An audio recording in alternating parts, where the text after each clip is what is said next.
continuer notre étude du livre des Actes, à partir d'Actes 15, verset 36. On a laissé Paul et Barnabas à Antioche après avoir discuté à Jérusalem de comment traiter les relations entre les Juifs et les non-Juifs dans l'Église. Donc, continuons notre étude en Actes chapitre 15. Donc, à la fin de chapitre 15, on peut penser super, ils ont résolu un méga conflit, et tout allait bien. Et puis, quasiment tout de suite, il y a Barnabas et Paul qui ont un conflit eux-mêmes entre eux. Donc, en fait, ils étaient toujours à Antioche et ils avaient décidé d'aller repasser par les villes où ils étaient pendant leur premier voyage missionnaire. Et ils avaient une dispute parce qu'il y avait Jean qui avait été surnommé Marc. Et Paul estimait qu'il ne fallait pas l'amener avec eux parce qu'il les avait quittés en Pamphylie et il ne les avait pas plus accompagnés dans leur mission.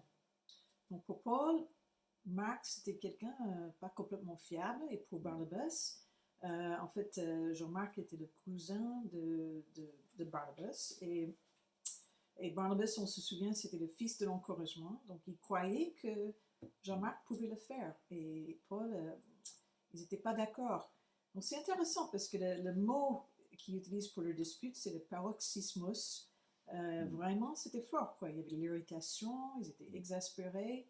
Ce que j'aime beaucoup dans cette histoire, c'est que Luc ne porte pas de jugement moral. Oh, c'était pas bien ça, mais il fallait se repentir.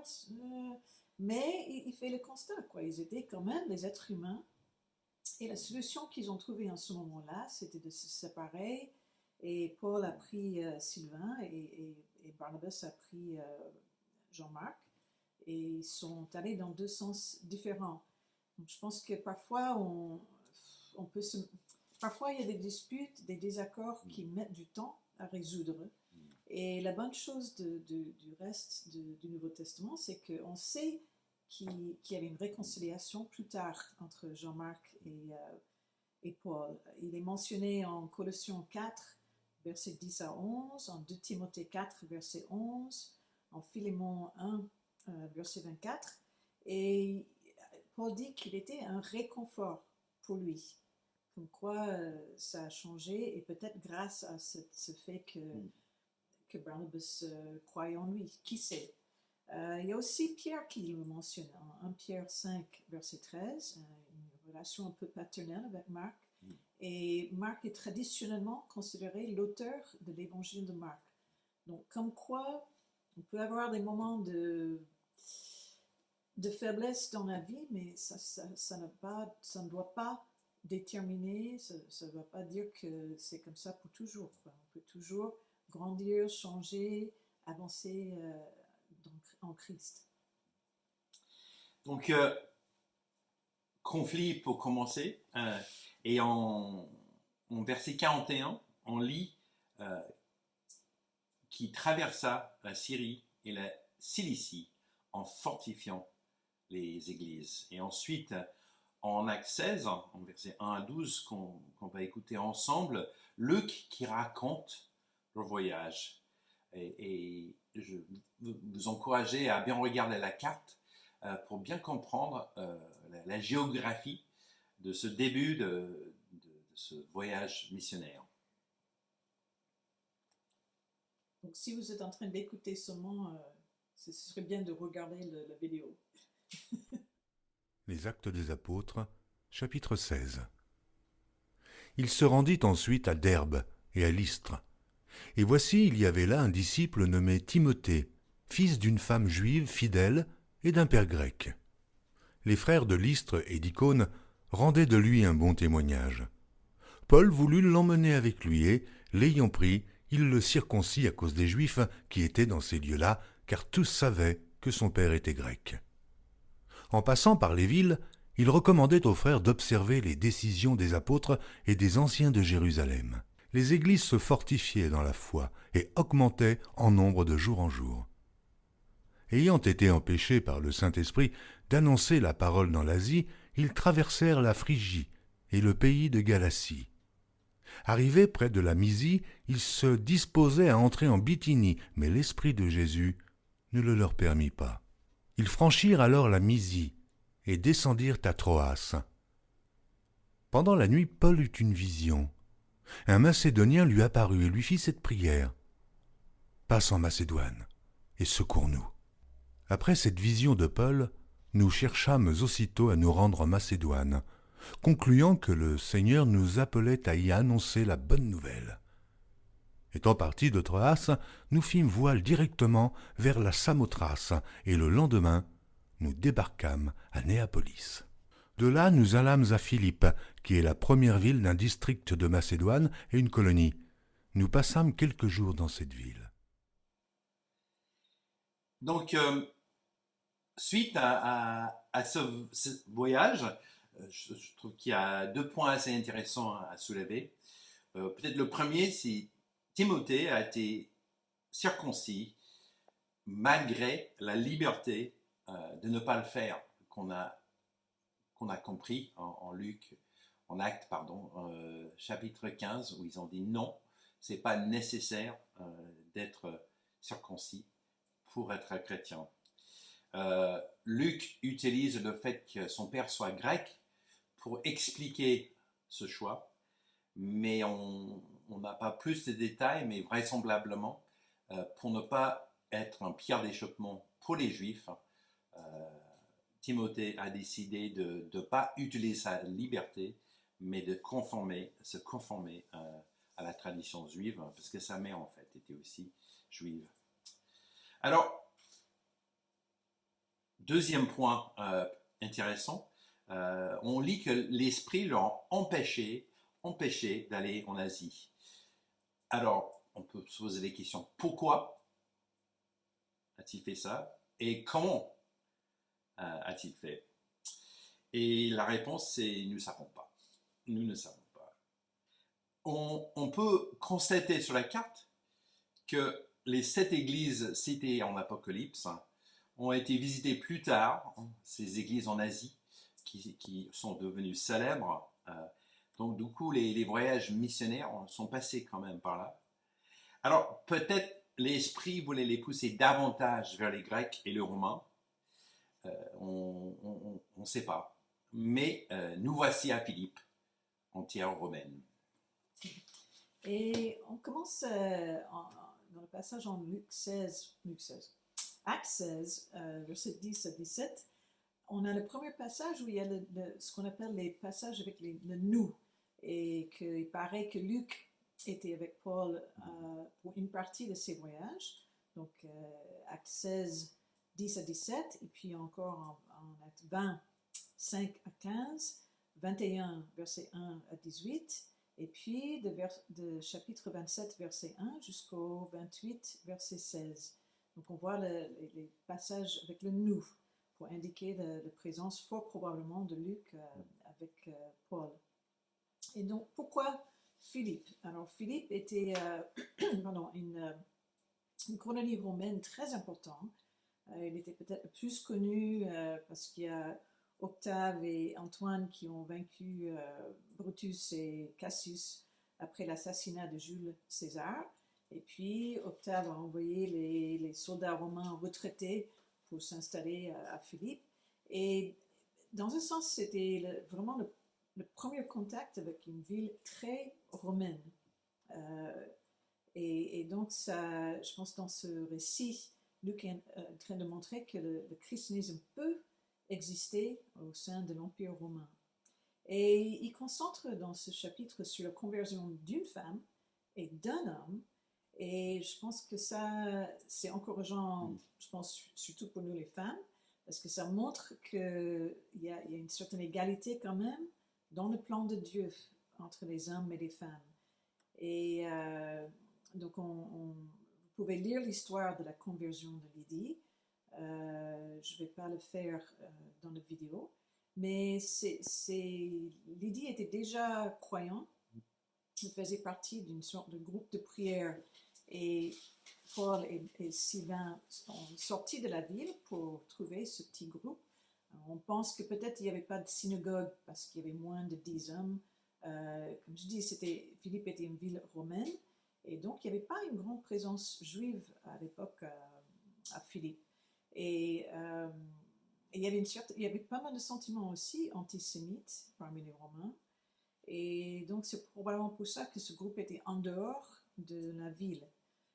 Néanmoins, Lydie était une femme notable. Elle était une businesswoman, on peut dire. Elle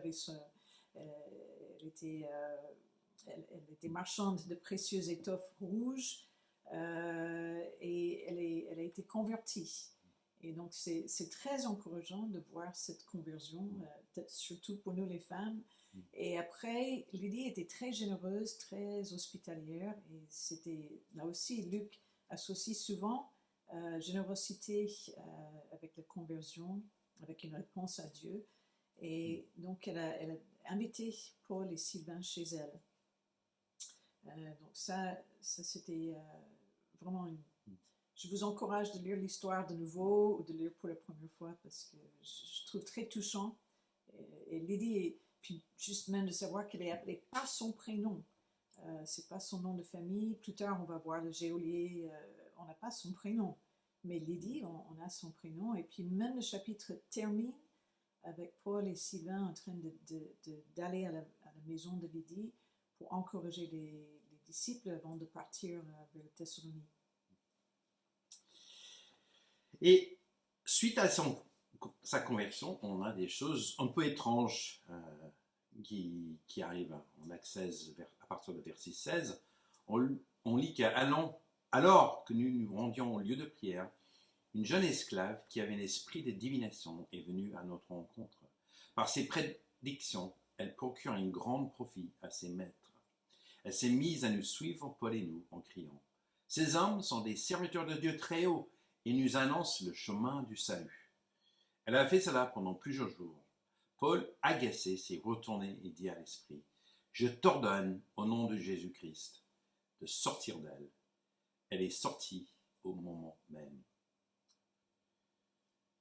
Alors, ce qui s'ensuit, quand les maîtres de la servante ont vu disparaître l'espoir de regain, ils se sont emparés de Paul et Silas et les ont traînés sur la place publique devant les magistrats. Ils les ont présentés aux juges en disant « Ces hommes sèment le trouble dans notre village. Ce sont des Juifs et ils annoncent des coutumes qui ne nous est pas permis d'accepter ni de suivre, à nous qui sommes Romains. » Et on voit les persécutions qui commencent pour Paul et Silas, et on voit les diverses raisons pour les persécutions. Il y a des raisons peut-être politiques, financières, personnelles, raisons de fierté, raisons de convictions religieuses différentes. Et on voit que le christianisme a toujours été contre-culture révolutionnaire partout où les chrétiens allaient. Et le christianisme a toujours été sujet aux persécutions. Et on voit que ça commence tout de suite dans cette ville romaine. En fait, la persécution était même officielle à travers Rome jusqu'à l'édit de Milan en 313, où il y avait un édit de tolérance envers les chrétiens et d'autres croyances qui ont réduit les contraintes de Rome, mais on sait très bien que par la suite, il reste toujours des persécutions pour toutes ces raisons et bien d'autres qu'on voit même de nos jours. Oui, on voit bien qu'ils ont visé le fait que Paul et Sylvain étaient étrangers. Donc il y avait un tel chaos qu'ils n'avaient même pas eu le temps probablement d'être entendus du fait qu'ils étaient en fait les citoyens romains. Et je pense que ce fait de s'attaquer au fait qu'ils étaient étrangers, ça m'a fait tilt cette semaine, parce que la semaine dernière, j'ai reçu un texto de la part de quelqu'un qui se prenait à moi, qui disait que les Américains qui sont venus en France pour aider avec une église, pour les raisons religieuses, qu'on devait rentrer chez nous. et ouais, qu'on devait rentrer chez nous, quoi. Donc c'était assez, pour moi, assez choquant, quoi. Ça fait pas mal d'années que j'habite en France et un peu comme Paul avait quand même la nationalité française, moi j'ai la nationalité, pardon, Paul avait la nationalité romaine, j'ai la nationalité française, mais cette idée que, tu es une étrangère, rentre chez toi, on veut pas de toi, quoi, et on veut pas de toi parce que tu as certaines pratiques religieuses. Et donc, je pense à ce qu'Adrien a témoigné la semaine dernière, comment lui, il a été insulté. Euh, Ceci dit, quand on continue dans cette histoire et on voit que Paul et Sylvain ont été frappés de nombreux coups, c'était pas juste un peu, mais frappés de nombreux coups, puis mis en prison et qu'ils ont fixé les pieds dans les blocs de bois. Donc là, je dirais que un texte insultant, ça n'a pas le même, c'est pas à la même hauteur que ce genre de persécution. Et je pense qu'il y a quand même dans nos jours les pays au monde où les chrétiens sont arrêtés, où ils sont menacés de mort et même mis à mort. Et donc la persécution continue aussi. Et donc pour moi, dans peut-être tout ce chapitre, le verset qui me touche le plus, c'est le verset 25, où il dit que vers minuit, Paul et Sylvain priaient et chantaient pour louer Dieu. Et donc s'il y a un verset au moins que moi j'aimerais retenir de ce chapitre, c'est ça, que même avec leurs blessures, même les prisons à l'époque n'étaient pas tout confort, loin de là. Dans le noir, probablement les odeurs pas possibles, probablement pas mal de... C'était horrible, j'imagine. Si on imagine vraiment comment c'était. Et le fait qu'eux, ils priaient et ils chantaient pour louer Dieu. Et en ce moment, il y avait un tremblement de terre, il y a le geôlier qui arrive, il était prêt à se tuer parce qu'il pensait que si les prisonniers se sont échappés, c'était sa faute et que lui, il allait payer avec sa vie. Paul l'arrête et souvent un tremblement de terre était un signe pour les gens en Antiquité du mécontentement divin, d'un jugement divin. Et donc le geôlier a demandé quand même, on voit en verset 30, de dire, mais Seigneur, que dois-je faire pour être sauvé? Donc il se rendait compte qu'il était vraiment face à quelque chose d'énorme, de miraculeux. Et donc lui et sa famille ont été convertis. Et ils disent que, à la fin, au verset 34, qu'avec toute sa famille, il fut rempli de joie d'avoir cru en Dieu. Et j'espère que vous aurez l'occasion de voir des nouveaux baptisés, les jeunes chrétiens. On a vraiment la bénédiction d'avoir Françoise près de nous. Et sa joie est palpable, quoi. Elle a un sourire qui illumine l'écran Zoom. Et c'est juste, ça fait tellement chaud au cœur de voir sa joie, de voir la joie de Thomas Grosdubois. C'est normal, plus que normal, quand on reçoit l'Esprit Saint et le pardon de nos péchés, d'avoir cette réaction de reconnaissance et de joie. On finit le chapitre avec Paul qui réclame sa position comme citoyen romain. Donc il a dit il ne serait pas normal de me traiter comme ceci, étant donné que je suis un Romain. Et on peut se poser la question, pourquoi en ce moment a-t-il choisi de faire cette réclamation? C'est intéressant parce qu'on voit à travers le livre des Actes que Paul utilise ses atouts d'éducation, d'héritage juif, de nationalité pour promouvoir l'Évangile. Et dans ce cas précis, on peut imaginer que c'était un soutien pour cette toute nouvelle Église, que ce n'était pas un mouvement étranger, que c'était un mouvement initié par des Romains. Et du coup, c'était pas les divinités étrangères, c'était les Romains qui ont prêché l'Évangile. C'est aussi frappant de noter que Paul, en Philippiens, il a dit « Je considère tout cet héritage, mon éducation, mon pédigré, comme des ordures face au fait de connaître Jésus. » Donc, mais je pense que c'est un leçon intéressant de ne pas avoir de la fierté avec les dons que Dieu nous a donnés, mais de les mettre au service de la propagation de la bonne nouvelle. Donc, j'espère que c'est utile pour vous, cette discussion sur le premier voyage, début du premier voyage missionnaire, deuxième voyage missionnaire, jusqu'à Philippe. On va poursuivre dans les semaines à venir ce voyage. Et n'oublions pas cette joie d'être chrétien et même la joie d'être persécuté, souffrir pour Jésus. Donc bonne semaine à tous.